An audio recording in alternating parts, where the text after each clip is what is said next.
धन्यवाद आकांक्षा। आता आपण पाहणार आहोत आजच्या घडीच्या या दोन अतिशय महत्त्वाच्या बातम्या।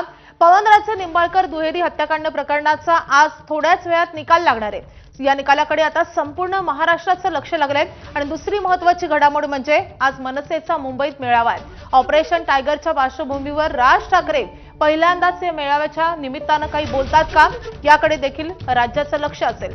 त्यामुळे राज्याच्या राजकारणाच्या दृष्टीने आणि त्यासोबतच इतर महत्त्वाच्या घडामोडींच्या अनुषंगाने अतिशय महत्त्वाच्या या दोन बातम्या आपण पाहणार आहोत। पवनराजे हत्याकांडाचा आता थोड्याच वेळात फैसला येणार आहे। त्या निकालाची प्रतीक्षा संपूर्ण राज्याला आहे आणि मनसेचा आज मुंबईत महत्त्वाचा मेळावा होतोय।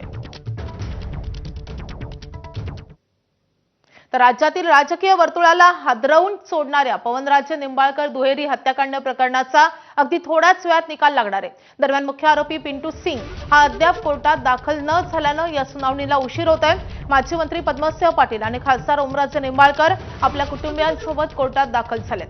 3 जून 2006 रोजी धाराशिव जिल्ह्यातल्या काँग्रेसचे प्रभावी नेते पवनराजे निंबाळकर आणि त्यांचे चालक समत काझी यांची नवी मुंबईच्या कळंबोली येथे गोळ्या झाडून निर्घृणपणे हत्या झाली होती। सुरुवातीला स्थानिक पोलिसांकडे असलेला तपास नंतर सीबीआयकडे सोपवण्यात आला होता।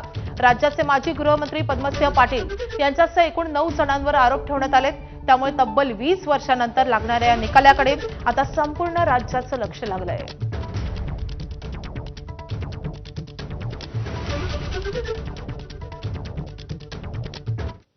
दरम्यान काही वेळापूर्वीच ओमराजे निंबाळकरांनी आजच्या या निकालासंदर्भात पहिली प्रतिक्रिया दिली आहे। नेमकं काय म्हणतात ओमराजे निंबाळकर आपण पाहूया। माझ्यासोबत खासदार ओमराजे निंबाळकर आहेत। आज तुम्हाला न्याय मिळेल का कोर्टामध्ये, काय सांगाल? आता तुम्ही कोर्टात चाललाय। निश्चितपणे मागच्या 20 वर्षापासून माझं कुटुंब आणि माझ्या वडिलांचे चालक समत काजींचं कुटुंब